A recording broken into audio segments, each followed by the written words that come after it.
జై శ్రీరామ్. శ్రీమాత్ర నమః. శ్రీ గురుభ్యో నమః. 2025 సంవత్సరం జూలై 27వ తారీఖు నుంచి 2025 సంవత్సరం ఆగస్టు 2వ తారీఖు వరకు ఈ వారం యొక్క వారఫలాలు, ఈ వారం యొక్క గోచార గ్రహస్థితులు. మిథున రాశిలో బృహస్పతి, దేవగురువైన బృహస్పతి, అలాగే దైత్య గురువైన శుక్రాచార్యుల వారి సంచారము. కర్కాటక రాశిలో సూర్యనారాయణమూర్తి వక్రించిన బుధ భగవానుడితోటి కూడిన సంచారము.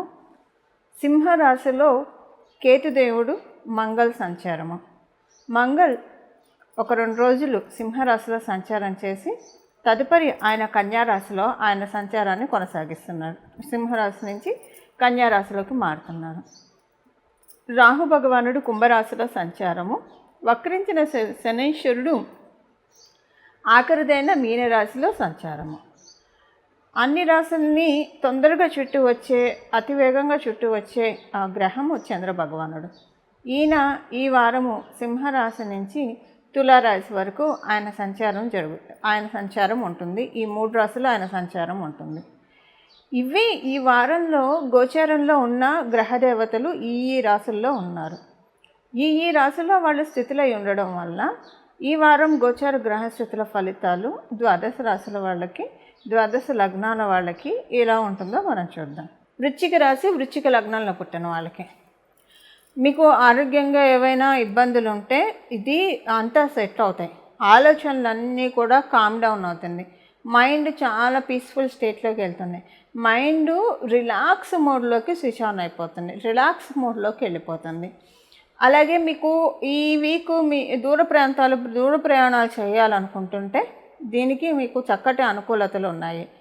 దాంతోపాటు మీరు విదేశాల కోసం ఏమైనా ప్రయత్నాలు చేస్తూ ఉంటే, విదేశాలు వెళ్ళడానికి అది అవ్వకపోతే ఇప్పుడు సఫలీకృతం అవుతాయి. విదేశము స్వదేశానికి కలిపి ఏదైనా ప్రాబ్లం ఉంటే, అంటే అక్కడికి వెళ్ళాము, ఇదివరకు ఇబ్బంది పడ్డాము, మళ్ళీ వచ్చేసేసాము, మళ్ళీ ఇప్పుడు వెళ్ళాలని ప్రయత్నిస్తున్నాం అన్న కోవలోకి మీరు చెందిన వాళ్ళు అయితే, లేదా విదేశం నుంచి స్వదేశానికి వచ్చాము, కొన్నాళ్ళు ఉందామని ఇక్కడికి వచ్చాక ప్రాబ్లం అవుతూ ఉంది, మళ్ళీ వెళ్ళలేకపోతున్నాం, లేదా ఏదైనా కారణం, వెళ్ళలేకపోయిన ప్రాబ్లం కావచ్చు ఏదైనా. సో ఇలాంటిది ఏదైనా విదేశానికి స్వదేశానికి లింకప్ అయిన ప్రాబ్లం ఏదైనా ఉంటే అది ఈ వీక్ నుంచి సెటరేట్ అయిపోతుంది మీకు. అందువల్ల విదేశీ యానానికి కూడా అనుకూలంగా ఉంది. ఒకవేళ మీకు ఇలాంటిది అసలు మేము విదేశాలకు ఇప్పటివరకు వెళ్ళలేదు అని మీరు అనుకుంటే ఏదైనా దూర ప్రాంతానికి వెళ్తారు, లేదా దూర ప్రాంతం నుంచి ఏదైనా శుభవార్తని మీరు అందుకుంటారు.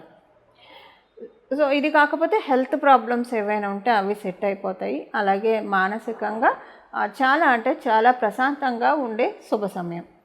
మీకు ఎస్పెషల్లీ గ్యాస్ట్రిక్ ట్రబుల్స్, కాన్స్టిపేషన్ ఇలాంటి ప్రాబ్లమ్స్ ఏవైనా ఉంటే అవన్నీ కూడా ఈ వీక్ నుంచి సెటరేట్ అవుతాయి.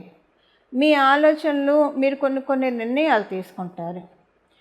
అంతకుముందు వీక్స్లో మీరు తీసుకున్న నిర్ణయాలు కావచ్చు, లేదా ఈ వారంలో మీరు తీసుకున్న నిర్ణయాలు, ఇవన్నీ మీకు సంతోషాన్ని కలిగిస్తాయి.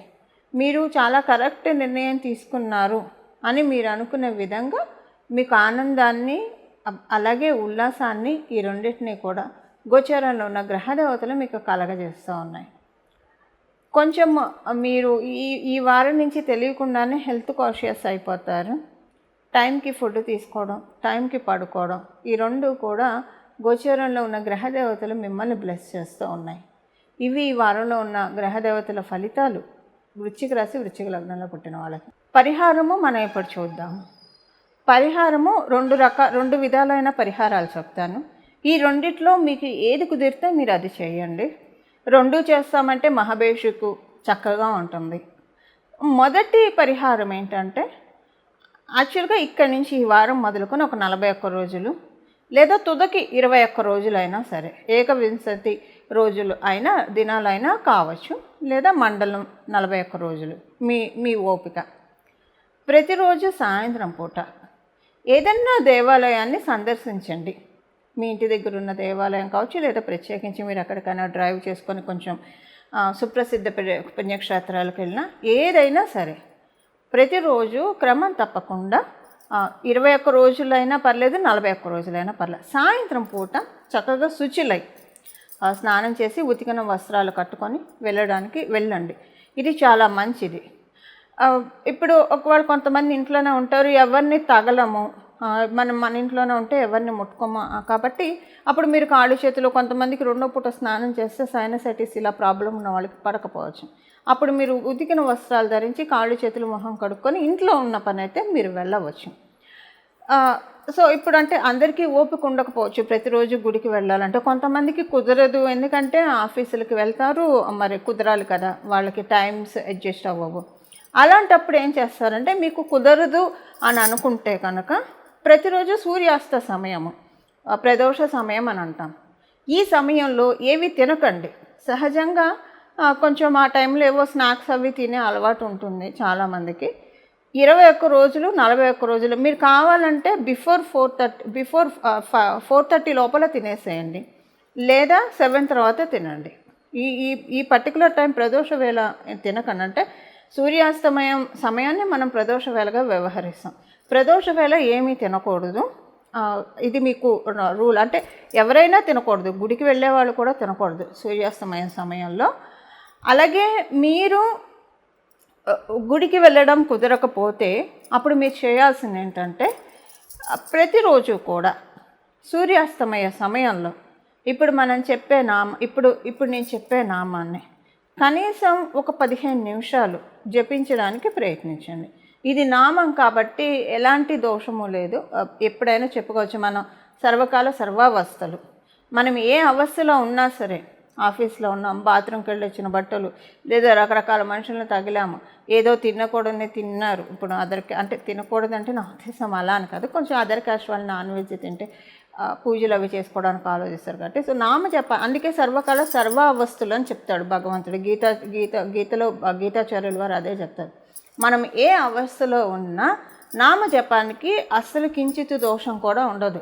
కాకపోతే భక్తితో చేయాలి, అంతఃకరణ శుద్ధితో చేయాలి, చిత్తశుద్ధితో, అంటే ఫుల్ కాన్సన్ట్రేటెడ్తో చేయాలి. అదొకటే నియమము. 15 నిమిషాలు ఈ నామాన్ని జపించడం, లేదా మీకు ఇష్టదైవ నామం, ఈ నామం అనే కాదు, మీకు ఏ దైవం ఇష్టమైతే ఆ దైవానికి సంబంధించిన నామాన్ని జపించుకోండి. నేను ఇచ్చే నామం ఒకసారి చెప్తున్నాను. కేదారేశ్వరాయ నమః, కేదారేశ్వరాయ నమః, కేదారేశ్వరాయ నమః.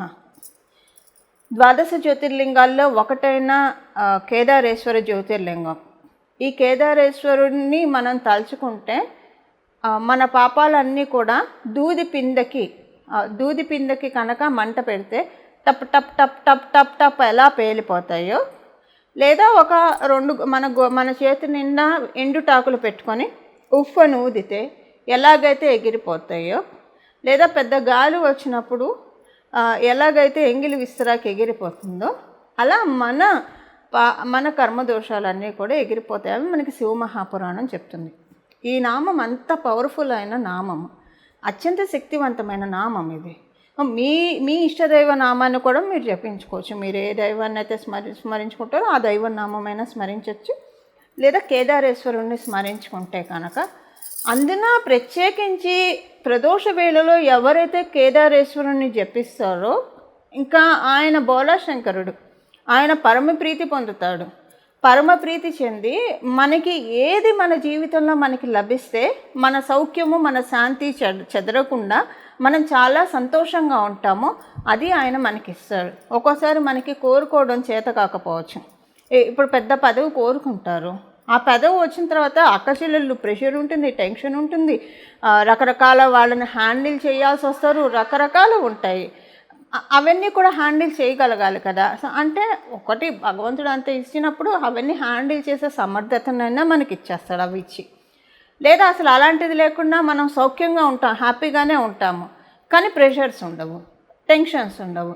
అవి ఈ 2 లేకుండా హ్యాపీనెస్ ఇస్తాడు. ఏదైతే మనకి ఏది మనకి అందిస్తే మంచిదో, మనం ప్రశాంతంగా ఉంటామో అది మనకి ఇస్తాడు. ఒక్కోసారి మనకి పడనివి మనం కోరుకుంటే, తినకూడని ఆహారం తింటే అజీర్తి చేసి ఎలా ఇబ్బంది పడతామో, మనకి తెలియకుండా కోరకూడనివి కోరుకుంటే వాటి వల్ల పెయిన్ ఉండి అది జాతక చక్రానికి అజీర్తి అనుకోండి, అంతే.